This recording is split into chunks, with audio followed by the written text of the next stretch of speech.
여러분, 오늘 마태복음 우리 9장의 말씀은 예수님께서 특별히 이제 환자, 그 환우들을 예수님께서 치료해 주시는 그런 장면입니다. 8장, 9장에 걸쳐 가지고.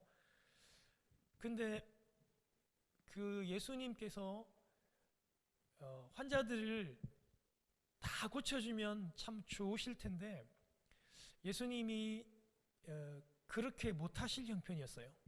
왜냐하면 예수님께서 지금 이렇게 기적을 나타내시고 병을 고치시고 사탄을 쫓아내시면 예수님의 능력이 드러나게 되고 이렇게 소문이 나게 되면 예수님께서 지금 그 메시아로서의 지금 초창기 사역에서는 드러나서는 안 되는 그런 상황인데, 예수님께서는 그 구원의 계획에 따라서 하나님의 뜻을 따라 계속 움직여야 하는 그런 상황인데, 예수님께서 지금 당신의 능력으로 메시아로서 전면에 드러날 수가 없는 그런 상황이었어요.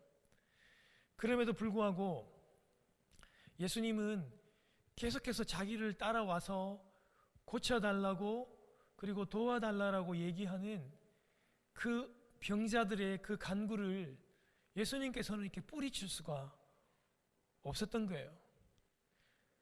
그러다 보니까 예수님이 좀 병을 고쳐주고 난 다음에 예수님이 어떤 행동을 자꾸 하시냐면 그들의 입단속을 철저하게 시키는 거예요. 그들의 입을 막으십니다. 절대 다른 데 가서 이 얘기를 하면 안 된다고 그렇게 철저하게 그들의 입을 막는 그런 상황이죠.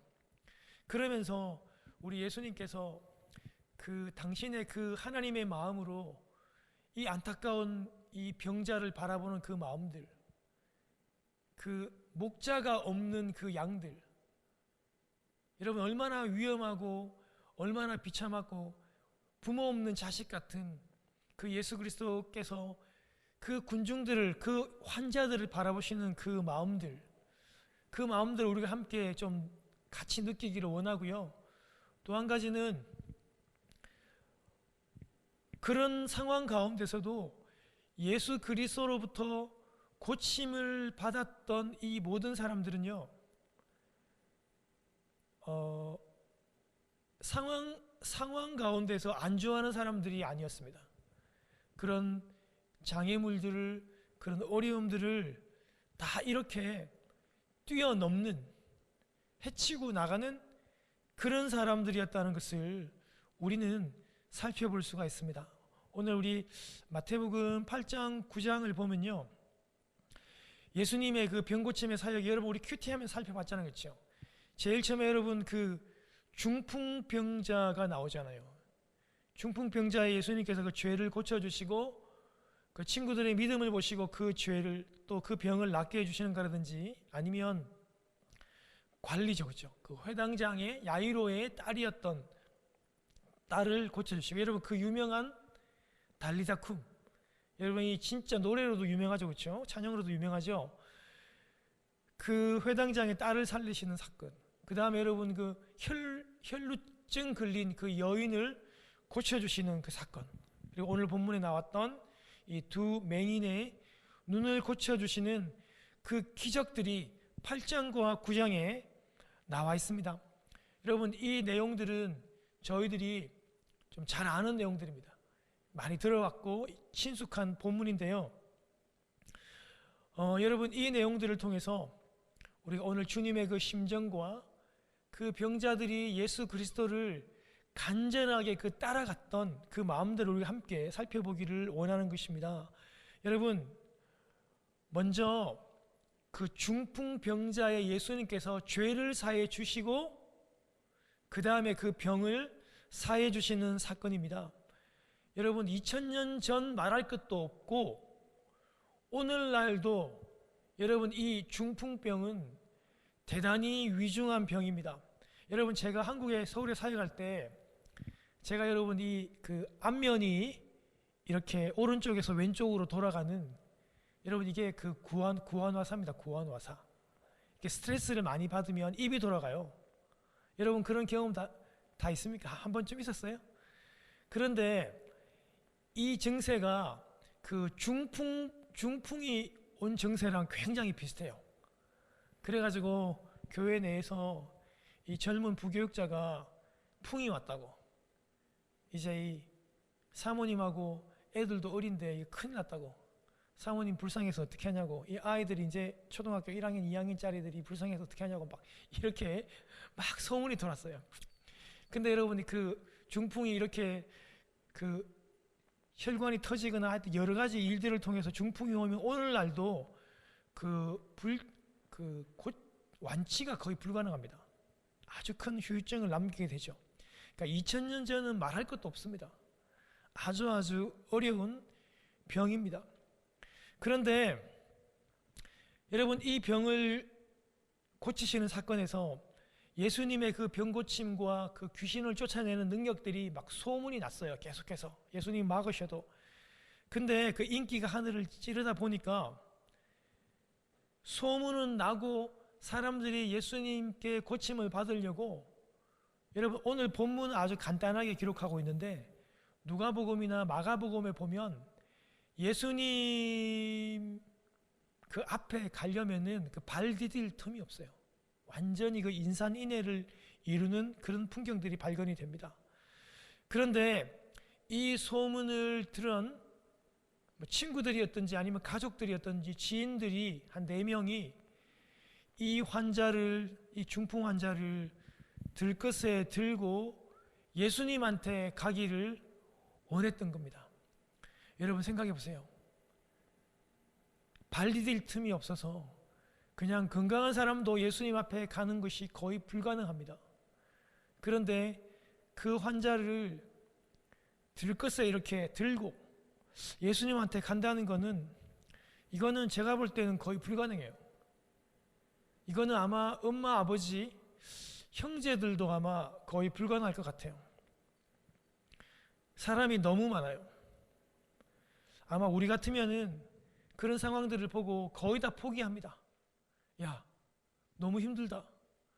너무 많이 막힌다. 다음에 하자. 다음에 분명히 좋은 기회가 올 거야. 오늘은 그만하자. 아마 이렇게 하고 주님 앞으로 아마 못 갔을 겁니다. 근데 이 중풍 환자의 친구들이든 지인이든 가족이든 이 4사람들은요 보통이 아닙니다. 여러분 당시에 팔레스타인의 여러분 문화를 한번 보겠습니다. 다 단층집입니다. 한국은 지붕을 뭐로 올립니까? 그 당시에 초가로 올리기도 하고, 요즘 같은 경우에는 여러 가지 그런 경우가 잘 없겠지만 다 아파트니까, 여러분 예전에 우리 한국의 집들은 초가를 올리기도 하고 슬래트라 그래가지고 그런 것을 올리기도 하고 나무로 올리기도 하고 그랬잖아요. 그거는 여러분 지붕 제거하기가 그래도 그나마 좀 쉬워요. 왜냐하면 사람이 올라가지 않잖아요. 그런데 유대인들의 팔레스틴 그 지역의 유대인들의 집은 단층이라서 그 지붕에 곡식을 말리기도 하고 그 지붕에 사람들이 올라가기도 하고 거기 가서 기도도 하고 여러 가지 많이 한다고요. 그래서 팔레스틴 유대인 지방의 그 지붕은요 어떻다고요? 사람이 올라가도 무너지지 않을 정도로 아주 튼튼하게 지어요. 아주 단단합니다. 그런데 이 친구들이, 지인들이 그 지붕을 깨고, 어떻게 깬지는 자세히 나오지 않습니다. 근데 그렇게 단단한 그 지붕을 깨어내고 해체하고 이 들것과 이 환자를 예수님 앞으로 이렇게 달아서 내립니다. 우리가 여러분 그 문화를 조금만 안다면 이것이 결코 쉬운 일이 아니었다는, 여러분 지붕까지 또 들고 올라가기가 또 얼마나 힘이 들겠습니까? 여러분 어떻게 해서라도 주님 앞에 나아가기만 한다면 이 병을 반드시 고칠 수 있다는 그 친구들과 그 환자의 믿음이 있었기 때문에 그들이 주님 앞으로 나올 수 있었고, 우리 예수님께서 그들의 믿음을 그렇게도 귀하게 봐주시고 그의 죄를 사해 주시고 그를 깨끗하게 낫게 해 주셨던 것입니다. 사랑하는 여러분, 그런데 여러분, 우리 이 기적에서 예수님께서 평상시에 하시지 않는 그런 일들을 하십니다. 그게 뭐냐 하면 예수님께서 이 병자를 고쳐주는데 제일 먼저 예수님이 이런 말씀을 하십니다. 소자야, 안심해라. 너의 죄 사함을 받았다. 이렇게 말씀하십니다. 근데 예수님께서 이 말씀을 하면 분명히 거기에 왔던 이 바리새인들이라든지 서기관들이 분명히 문제를 삼을 거라는 걸 주님이 알았어요. 그럼에도 불구하고 예수님께서 소자야, 안심하라라고 말씀하시면서 먼저 너의 죄 사함을 받았다라고 얘기하시고 그 다음에 침상을 가지고 집으로 돌아가라고 말씀해 주었습니다. 여러분, 모든 질병이 다 죄 때문에 생기는 것은 아닙니다. 그렇지만 이 병자는 분명히 죄로 인해서 이 병이 왔을 확률이 많습니다. 그런데 왜 주님께서 병을 사해 주시기 전에 이 죄를 먼저 사하시는가? 왜 분명히 논쟁거리가 되고 싸움거리가 될 것을 알고 있음에도 왜 주님께서 먼저 이 병자의 죄를 사하시는가? 여러분, 그것은요, 죄를 사하시는 분은 오직 하나님이란 사실들을 선포하시기 위함입니다. 여러분, 죄는 사람이 살 수가 없습니다.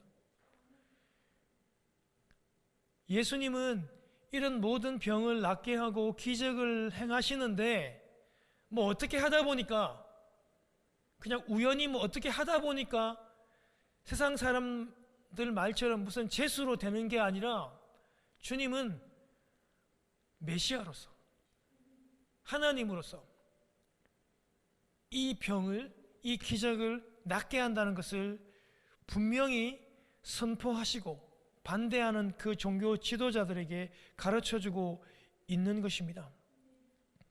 하나님으로서 내가 이 기적을 행한다고 분명히 그 주체를 말씀해주고 계시는 것입니다. 사랑하는 여러분, 예수님께서 그렇게 병을 고쳐주시고 난 다음에, 죄를 사해 주시고 난 다음에 이동하시고, 마태가 오늘 9장 8절에 자신이 어떻게 예수님으로부터 콜링을 받은 얘기를 써놓고 있어요. 여러분, 이게 굉장히 주목할 만합니다. 사랑하는 여러분, 유대인들에게 있어가지고 세리는요, 여러분, 사람이 아닙니다. 그리고 사람 취급도 못 받아요. 여러분, 이 세리들은 당시에 여러분, 이 유대인이 로마로부터 압제를 받으면서 얼마나 악랄하게 백성들의 여러분 그 세금고와 그 물질들을 가로챘던지, 유대인들은 여러분 그 세리와 함께 말을 섞거나 함께 밥을 먹거나 절대 그렇게 하지 않습니다. 그렇게 하면 똑같은 죄인이 되기 때문에 유대인들은 철저하게 이 세리를 그 어떤 죄인보다도, 그 어떤 이방인보다도, 그 어떤 로마 사람들보다도 더 철저히 미워했어요. 그냥 사람이 아니에요, 여러분. 그런데 왜 굳이 마태는 이 자신의 이렇게 부끄러운 치부를 왜 이렇게 기록을 해놨을까요? 그것도 여러분, 이 지금 마태복음을 받아보고 있는 사람이 제가 누구라고 그랬어요? 마태복음을 받아보고 있는 1차 독자는 유대인 크리스찬입니다. 이방인들이 아니에요. 여러분, 유대인들이 이 세리를 그렇게 싫어한다니까요. 그렇게 사람 취급 안 해요, 여러분. 그런데 마태는 자기가 과거에 자기는 세리였는데 예수님으로부터 부름을 받고 따랐다고 이렇게 기록을 해놓은 이유는, 마태는 자기가 그렇게 용서받을 수 없는 죄인이었지만 하나님께 용서받은 자로 다시 세워졌다는 것을 말하고 싶었던 거예요. 진짜 부끄러운 거예요. 이거는 말할 수 없는 부끄러움이지만 내가 하나님께, 주님께 용서받은 자고 또 한 가지는 나 같은 이런 용서받을 수 없는 이런 세리라도 주님을 따를 수 있다. 왜? 주님께 용서받으면. 그거를 꼭 얘기해 주고 싶었던 거예요. 여러분, 마태는 세리로서 이제 주님을 따르면 다시는 못 돌아와요, 여러분. 다시는 이 돈이 되는 여러분 이 세리의 직장으로 돌아올 수 있습니까? 없습니까? 다시 못 돌아옵니다. 그런데 보세요. 예수님의 제자 자영업하는 여러분 어부들은요 어땠어요, 여러분? 그 예수님 여러분 돌아가시고 다 고향으로 뿔뿔이 흩어가지고 옛날 그 잡으로 다 돌아갔잖아요. 그런데 여러분 세리는 한번 떠나면 절대 못 들어가요. 그럼에도 불구하고 마태 세리는 주님을 쫓았습니다. 다 버리고 주님을 쫓았다는 증거입니다. 여러분 이번에는요 오늘 본문에는 그냥 관리라고만 나와요. 관리. 그런데 마가복음 5장이나 누가복음 8장에 보면 이 관리가 누구냐 하면 여러분 단순한 아피스가 아니고 회당장입니다. 당시 여러분 이 회당장이 야유로입니다. 가장 덕망 있고 가장 존경받고 가장 권력 있는 그런 사람입니다. 여러분 우리 미국에도 주이시들이 세운 여러분 회당이 있잖아요. 아무나 회당장 되지 않습니다. 그런데 이 관리 회당장 야이로가 주님 앞에 나와서 엎드리며 간절히 요청을 해요. 죽은 내 딸을 좀 살려달라고. 그 딸에게 주님이 손을 한번 얹어주시기만 하면 살 수 있으니까 제발 한 번만 좀 살려달라고 그렇게 간청을 합니다. 그런데 주님께서 그것을 허락을 하셨어요. 그리고 주님이 그 딸을 살려주려고 그 집으로 가는데 여러분 어떤 일이 생겼습니까? 가는데 여러분 이 혈루증이 걸린 이 여인과 만나게 되고 조우하게 됩니다. 여러분 오늘 역시 이 본문은요 간단하게 여러분 이 사건을 소개하고 있지만 마가복음과 누가복음에 보면 자세하게 여러분 이 상황들을 설명을 해요. 여러분 이 피를 흘리는 이 여인, 여러분 그 고대시대 때 유대인들은 특별히 여러분 그 피를 흘린다는 것은 굉장히 부정한, 특별히 여인이 여러분 그 피를 흘렸을 경우에는 굉장히 아주 그 부정한 여인으로 취급을 받습니다. 저주받은 여인으로 취급을 받아요. 그러니까 피가 나는데 이렇게 멈추지 않았던 것 같아요. 하혈을 했다든지 하여튼 여러 가지 질병이 있을 수 있겠죠. 이런 여인들은 굉장히 부정한 여인으로 취급을 받아요. 사람들에게 쉽게 드러날 수 없습니다. 숨어 지내야 됩니다. 철저히 격리되어야 되고 아주 큰 우울증 같은 심각한 질병이 왔을 확률이 대단히 많아요. 그런데 이 혈루증 여인이요 이런 믿음이 있었어요. 예수님의 그 돈만 만져도 나는 구원을 받겠다라고 하는 그런 간절한 믿음이 있습니다. 여러분 그런데요 다른 복음서에 보면 이 여인이요 모든 의사들을 다 찾아다녔어요. 그리고 자기가 가지고 있는 모든 재산들을 다 잃었습니다. 그리고 엄청난 고통을 받았고 엄청난 실패를 경험했고 좌절을 맛봤음에도 아무 효과를 못 봤다고 기록이 되어 있습니다. 여러분 이 마음의 상실감, 우울감, 좌절감이 컸어도 이 여인은 그 내가 예수님의 그 옷자락만 만져도 낫겠다라고 하는 그런 믿음이 있었던 거예요. 여러분 요즘에 아주 유명한 여러분 그 찬송이 바로 그 유명한 여러분 이 복음송이 이 본문을 배경으로 여러분 만들었지 않습니까? 그 주의 옷자락 만지며라고 하는 그 유명한 여러분 찬송가가 여러분 그 군중들 앞에 이 여인이 쉽게 못 갑니다. 맞아 죽습니다, 여러분.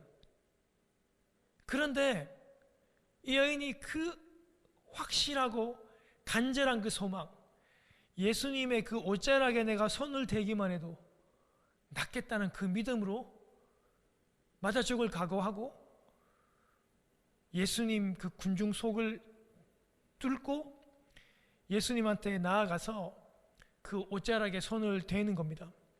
그런데 다른 여러분 복음서에 보면 주님의 겉옷에 손을 만지니까 즉시로 그 피가 흐르는 그 근본이 말랐고 나았다는 것을 이 여인이 딱 느꼈다고 누가복음이 딱 전해요. 여러분, 누가복음 지은 누가는 의사잖아요. 예수님의 그 옷자락을 만지는 순간 나았다고 하는 확실한 그런 느낌을 받았어요. 그런데 여러분 보세요. 예수님이 지금 시간이 급합니다. 예수님이 지금 빨리 가서 그 회당장 야이로의 딸을 살려줘야 돼요. 가는 길이잖아요. 시간이 지금 없어요.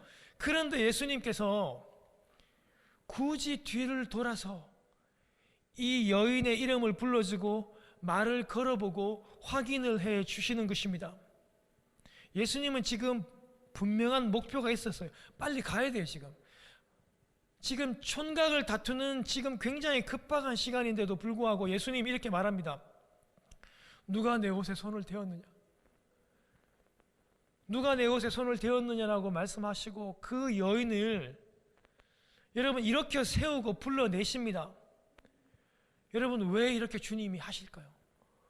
왜 이렇게 여러분 그 부정한 여인, 취급받는 그 여인을 왜 이렇게 밖으로 들어 세우고 시간이 없음에도 불구하고 왜 이런 행동을 하실까요? 여러분, 남몰래 예수님의 능력을 훔쳐간 그 여인을 밝혀내기 위함이었겠어요? 여러분, 아닙니다. 오히려 그 반대입니다. 12년 동안 부정한 여인으로 숨어 살고 눌려 살고 심각한 우울증에 빠져 있을 그 고통당하는 그 여인을 다시 한 번 더 배려해 주시는 거예요. 그 여인을 이렇게 다시 한 번 더 세우시면서 이제는 너의 병이 다 나았으니까, 이제는 완치되었으니까 이제 이 공동체 안으로, 이 사회 안으로 이제 들어갈 수 있다라고 그렇게 주님께서 드러내심으로 그 여인을 배려해 주시는 거예요. 그렇게 시간이 지금 부족한데도 공식적으로 네가 이 부정한 병에서 회복되었음을, 그 부정의 모든 굴레에서 너가 자유케 되었음을 주님께서 밝혀주시고 그 여인을 배려해 주시면서 주님이 이런 말씀을 하십니다. 딸아, 내 믿음이 너를 구원하였다. 딸아, 너의 믿음이 너를 구원하였다. 안심하고 가거라라고 그를 축복하며 보내는 것이죠. 여러분, 예수님의 그 병자를 향한 여러분 그 마음들, 여러분 12년 동안 얼마나 눌리고 우울증에 여러분 시달렸겠어요? 그런데 그냥 가도 돼. 근데 굳이 그 여인을 이렇게 세우는 것은 많은 그 사람들 앞에서 공식적으로 다 나았다고, 그렇게 자유하라고 그렇게 배려를 해 주셨다. 그게 주님의 마음이에요. 여러분, 이렇게 주님이 지금 이제 급하게 회당장 야이로 집으로 가십니다. 소녀를 살려주시기 위해서. 근데 이미 소녀가 죽었기 때문에 죽음을 슬퍼하는 사람들이 막 피리를 불어요. 여러분 알죠? 그 당시에 유대인들은요, 돈을 주고 이 피리 부는 여인을 이렇게 돈 주고 사와요. 알바생들을 쓴단 말이에요. 피리를 불게 해서 장례의 슬픈 분위기를 만들었던 거죠. 주님이요, 떠들지 말라고, 피리 부는 사람들 다 잠잠케 하고 다 내보내고 이렇게 말합니다. 주님이 소녀가 죽은 것이 아니라 자고 있다라고 말씀을, 오늘 그렇게 기록이 안 됐지만 다른 복음에 이렇게 기록되어 있어요. 죽은 것이 아니라 잔다고 말씀을 하십니다. 사람들이 비웃죠. 그때 우리 주님이 회당장에게 말씀합니다. 두려워 말고 믿기만 해라고. 그리고요, 우리 주님께서 사람들을 다 내보내고 그 3명의 제자들과 함께, 베드로, 요한, 야고보와 함께 들어가서 그 소녀의 손을 여러분 붙잡고 이렇게 세우죠. 그 유명한 여러분 달리다쿰, 소녀야 일어나라, 달리다쿰이라고 말씀하시면서 그 소녀를 세워주시고 살려주십니다. 그런데 우리 주님께서 회당장에게 얘기합니다. 아무에게도 말하지 말라라고 끝까지 명명해 주시고 그렇게 엄히 경고하십니다. 아직까지 우리 주님께서 당신의 그 능력을, 메시아로서 여러분 그런 능력과 기적을 행하셔야 할 때가 아니었기 때문입니다. 그렇지만 우리 주님은요, 그렇게 울부짖는 환자들의 그 간청을, 제발 좀 이 딸을 좀 살려달라고 울부짖는 그 아버지의 여러분 그 간청을 외면할 수가 없었어요. 지금 메시아로서 지금 드러내면 안 됩니다. 그럼에도 불구하고 그 안타까운 여러분, 그 모든 여러분 그 환자들의 마음들을 헤아리시고 그를 고쳐주시고 섬세하게도 끝까지 공동체 안에 여인을 드러내시면서 공동체 안으로 들어올 수 있도록 배려해 주시는 분이 바로 우리 주님이셨던 겁니다. 여러분, 오늘 이제 설교를 마치면서 마지막으로 이제 앞을 보지 못하는 여러분 이 맹인들을 고쳐주시는 장면에서 다시 한 번 더 우리 주님의 그 마음들을 우리가 다시 한 번 더 살펴볼 수 있는 것입니다. 여러분, 오늘날 시대는요, 이 시각장애인들을 위해서 점자가 나와 있고, 그리고 여러분 요즘에는 그 컴퓨터, 맹인들이 할 수 있는 컴퓨터도 나왔습니다. 그러니까 점자 컴퓨터도 있고, 맹인들이 보지 못하니까 말을 하는 컴퓨터도 개발이 되었습니다. 그런데 2000년 전은 어땠을까요? 앞을 보지 못하는 사람들은요, 혼자서 할 수 있는 일이 하나도 없습니다. 이 사람은 그저 절망 중에 절망이고, 이 사람들은 아주 저주받은 사람이에요. 여러분, 고대 시대 때 장애자들은 다 이렇게 저주받은 사람들이라고 취급을 받았어요. 그런데 이 사람들이 글을 읽을 수도 없고 장애우들은 회당이나 예배에 참석을 못하죠, 그 당시에. 그런데 어떻게 성경을 알고 성경을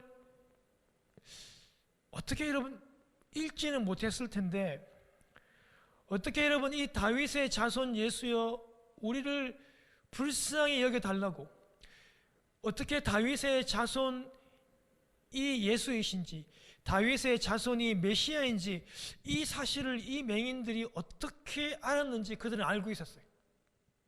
이거는 상식적이지 않아요. 여러분, 장애우들이, 특별히 시각장애자가 분명히 성경을 몰랐을 텐데, 읽을 수 없었을 텐데, 아마 우리가 생각해 보건대 가까운 가족이나 가까운 사람으로부터 들려주는 그 말씀을 들었고 그 말씀을 잊지 않고 마음에 새기며 그 믿음들을 키워왔던 거예요. 여러분 보세요.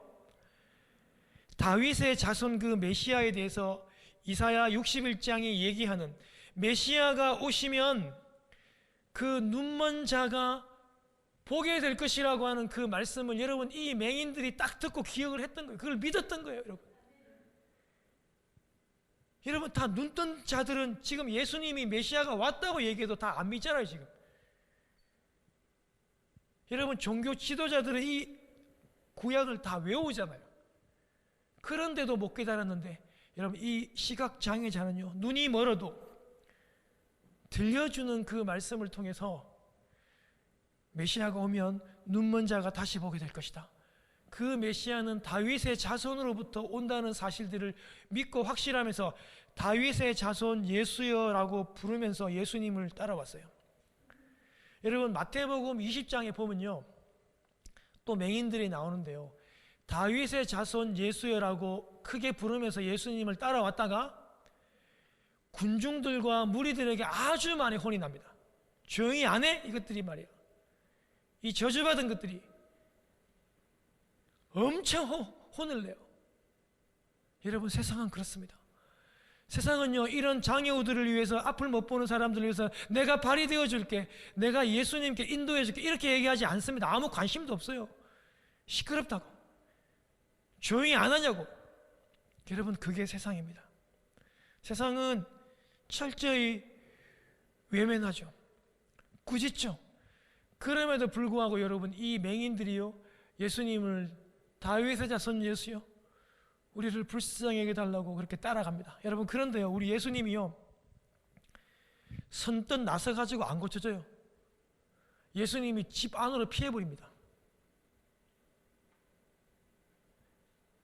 그런데 이 맹인들이 집 안으로 피하시는 그 예수님을 또 따라갑니다. 여러분, 이게 얼마나 자존심 상하고 얼마나 이게 힘들다는 거 생각해 보세요. 정상인이 예수님과 그 무리들이 맹인이 살려달라고 도와달라고 하는데 집 안으로 싹 들어가 버린다는 거예요. 여러분, 그런 맹인이 뭐가 보입니까? 여러분, 따라갈 수가 있습니까? 또 맹인들이 물어서 그 발자국 소리를 듣고 상상하며 유추하며 집안의 그 예수님께로 따라 들어왔던 것입니다.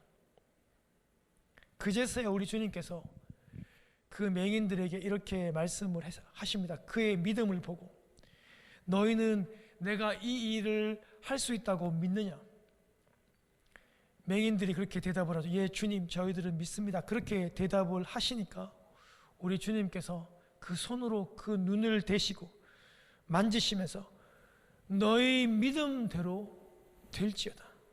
너희 믿음대로 되어라라고 그들의 눈을 고쳐주셨는데, 이번에도 역시 우리 주님이 이거 고친 거를 다른 데 가면 절대 얘기하면 안 된다라고 엄히 그 입을 단속하십니다. 근데 여러분, 이 맹인들이 얼마나 감격했던지 또 소문을 내고 다니게 되었죠. 사랑하는 여러분, 이제 설교를 마치면서 여러분들에게 도전합니다. 예수님도 원칙이 있습니다. 하나님의 뜻을 따라 이 땅에 오셔서 구원의 사역을 감당해야 되는 주님이 이 땅에 여러분 놀러 왔어요. 우리를 구원하시러 메시아로 왔잖아요. 주님도 원칙이 있고 하나님의 뜻에 따라서 철저하게 움직이시는 분이에요. 그 원칙을 따라 쭉 가십니다. 그럼에도 불구하고 원칙을 지켜야 하지만 그 영혼들이, 그 병자들이 살려달라고 부르짖고 울고 메어 달리는 그 소원을, 그 간청을 우리 주님은 뿌리치지를 못합니다. 그래서 어떻게 합니까? 도와주시고 고쳐주시고. 그러나 나가서 소문을 내면 안 된다? 그렇게 또 막으시고. 그렇게 해서 당신은 그 불쌍한 사람들을 고쳐주시고 눈을 띄워주시고 여인들을 고쳐주시고 여인을 또 공동체 안에 들어오게 하시고 계속해서 그 아비의 그 마음들을 돌아보시고 그 딸을 고쳐주시고 이렇게 그 일들을 진행해 나간다라고 하시는 것입니다. 사랑하는 여러분, 우리도 공동체 안에서 교회 생활하면서 항상 원칙을 지켜나가야 돼요. 바른 원칙을 세워나가야 하지만, 그렇지만 때로는 이렇게 힘들고 어려운 사람들을 우리가 만났을 때 이 원칙 밖에 있는 사람들에게 항상 우리 주님의 마음으로 그들을 돌아보고 그들을 따뜻하게 얘기하고 방법을 찾아가고 그들을 도와줄 수 있는 저희들이 돼야 된다는 거 여러분 꼭 기억하시기를 바랍니다. 여러분, 그리고 또 한 가지는 이제 마지막으로 그렇게 주님께서 원칙에서 벗어나서 긍휼의 마음으로 고쳐주었던 이 모든 사람들, 여러분, 예수님께 가기 위해서 그 단단한 지붕을 깨어내었던 그 친구들과 중풍 병자들, 내 딸의 병 고침을 위해서라면 내 모든 이런 자존심과 모든 관직들을 내려놓고 엎드렸던 여러분 회당장 같은 사람들, 회당장, 그리고 주님의 그 옷자락이라도 만지면 내가 낫겠다라고 했던 이 혈루증 여인들, 끝까지 눈이 보이지 않지만 예수님을 따랐던 이 맹인들, 이들의 공통점이 다 뭡니까? 주님을 향한 확고한 집념과 믿음을 가지고 모든 장애물들을 다 극복하고 주님을 따르는 그 열정이 있었다는 거예요. 여러분, 이 둘이 만나야 돼요. 이 둘이 만날 때 아름다운 귀한 역사가 일어나게 되는 겁니다. 사랑하는 여러분, 우리가 어렵고 힘들어도요, 주님을 향한 그런 열정, 확고한 믿음이 우리 가운데 반드시 있어야 합니다. 많이 돌아다닐 수 없는 시대가 왔습니다. 코비드 시대가 왔습니다. 코로나 시대가 왔어요. 가족 중심 아니면 그 어떤 것도 믿을 수 없는 그런 시대가 왔습니다. 그렇지만 불편하죠. 어렵죠. 모든 게 다 닫혀있고 힘들지만 그러나 우리는 한 가지, 이 시기에 주님과 더 가까이 갈 수 있는 그런 시대가 되었다는 것도 또한 믿어 의심치 않습니다. 사랑하는 여러분, 주님께 가까이 가고 싶은데 장애물들이 있습니까, 없습니까? 엄청 많아요. 사탄이 제일 싫어하기 때문에 어떤 방법을 통해서도 방해를 합니다. 큐티를 하는 것도 여러분 이게 안 쉬워요. 말씀을 묵상하는 것도 절대로 안 쉽습니다. 시간을 내어서 기도하는 것도 힘듭니다. 가족들이 모여서 예배하고 찬송하고 하는 것도 여러분 잘 안 됩니다. 매일 찬송하고 매일 예배하고 기도하고 말씀을 읽고 큐티하고 묵상하고 리딩하고 모든 여러분 이런 신앙의 행동들을 하는 데 있어 가지고 절대 쉽지 않아요. 큰 장애물들이 놓여 있지만 우리는 주님을 바라보고 주님을 향하여 고침받았던 이런 여인처럼, 중풍 환자처럼, 그 친구들처럼, 이 두 맹인처럼, 회당장 야이로처럼 우리는 환경을 극복하고 주님을 따르는 그런 열정을 가지고 주님 앞으로 나아가는 여러분 되시기를 주님 이름으로 축복합니다.